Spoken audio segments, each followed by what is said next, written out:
حامدا ومصليا ومسلما ومباركا وبعد. فأعوذ بالله من الشيطان الرجيم. ثم جعلناكم خلائف في الأرض من بعدهم لننظر كيف تعملون. صدق الله العظيم. دما خوږو مؤمنانو مشرانو، الله جل جلاله دې موږ تاسو ته په ټوله زندګي کې د نیکو اعمالو توفیق را نصیب کړي. د داسې اعمالو توفیق چې الله را چې راځي او په ورځ د قیامت باندې پې سرلوړي یو. الله تبارک و تعالی په دې آیات مبارکه کې فرمایي، د آیات شریف په سورت یونس کې 14 نمبر آیت ته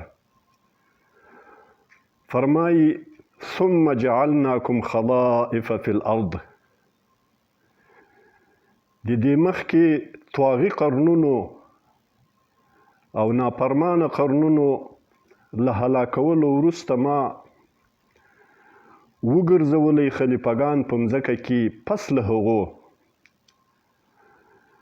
لننظر کیف تعملون. د دې دپاره چې زه په علم ظهور سره دا په تاسې باندې ثابته کم او معلومه یې کم چې څرنګه عمل کوئ تاسې. دا د تاسې اقتدار او د مخکې هلاک سویو قومونو په جای باندې راتلل دا د دې دپاره نه دي چې تاسې به همیشه یاست. تاسې هم الله پاک د یو امتحان دپاره ما راوستلي یاست. نو الله تبارک و تعالی یو عظیم امتحان را باندې راوستی. په هر حالت کې مسلمان په امتحان کې د خصوصا د اقتدار او د قدرت او د حکومت په ترلاسه کولو کې. د ما ډیرو خوږو مسؤلینو مشرانو، زه د یو کسر رور د تاسې په حیث باندې لاندې مطالب تاسې ته عرضول غواړم، په خلاصه طور باندې تاسې ته پیش کوم. ورونو، که موږ د اسلامي نظام پایښت غواړو، ترقي غواړو، نو لاندې پیشنهادات دې ما دي. اول دا چې موږ په سرکاري لیول باندې او په حکومتي سطحه باندې د سنت بیعت احیا وکړو. بیعت چې څرنګه رسول الله صلی الله علیه وسلم په هر حالت کې خطیره کې او په هر سخت حالت کې د الله رسول خپلو مخلصو صحابه کرامو بیعتونه اخیستي دي وخت په وخت باندې. موږ باید دغه د بیعت سنت احیا کړو.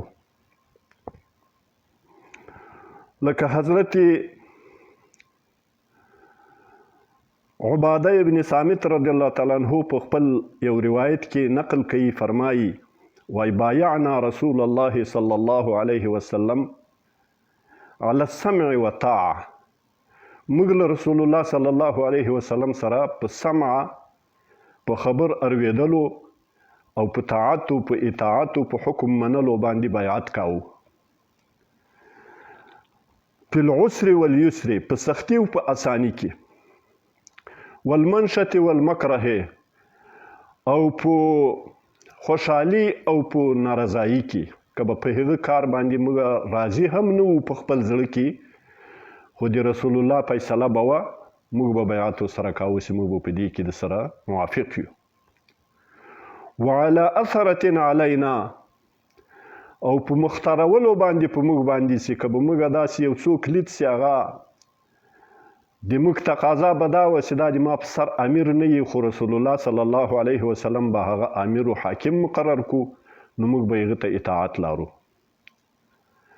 وعلى ان لا ننازع الامر اهله او په دې باندې بیعت له رسول الله صلی الله علیه وسلم سره کاوه چې موږ به څوک دي اهل دي او کاري له هغه سره به د هغه په منصب کې منازعه نه ورسره کوو، مقابله به نه کوو. الا ان تروا كفرا بواحا العياذ بالله، مگر که ښکاره کفر به له چا ولیدل سو ناتي که به لوی امیر و که به کم و هغه خو بیا شرعا معذول ده او عرفا معذول ده، عادتا معذول ده، مسلمان بیا نه مني. او هغه هم داسې نه چې هر انسان په خپله توجیه باندې کفر بواح بولي.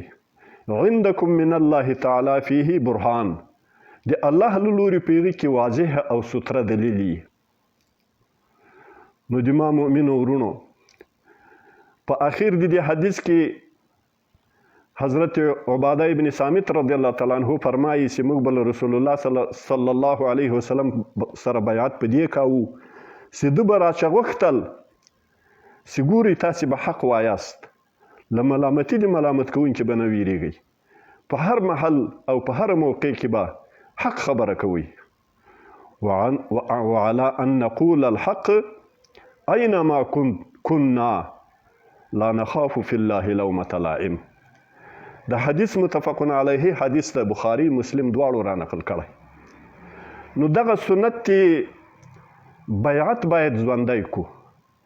د موږ مشران او ممثلین د نظام او مسؤلین دا باید په هر اداري واحد کې که هغه د وزارت په سطحه یي، د ولایت په سطحه یي، د ولسوالي په سطحه یي، له خپلو معدونانو څخه په خپل جوړ شوي ترتیب سره له هغو بیعت واخلي.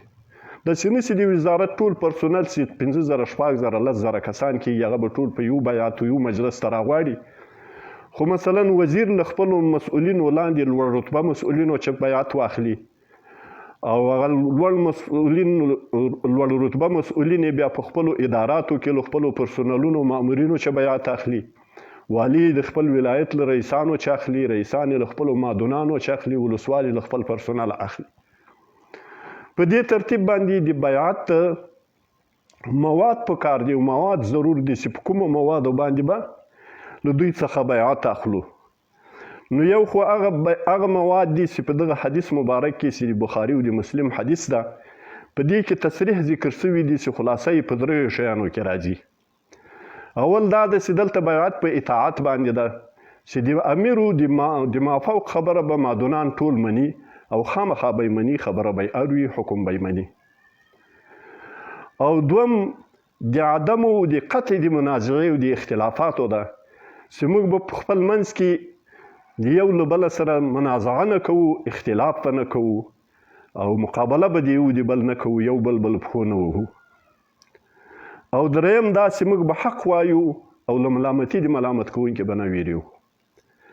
دا 3 شیان په دغه حدیث مبارک کې چې کوم متفق علیه حدیث ده دا 3 شیان خو په دې کې ذکر شوي.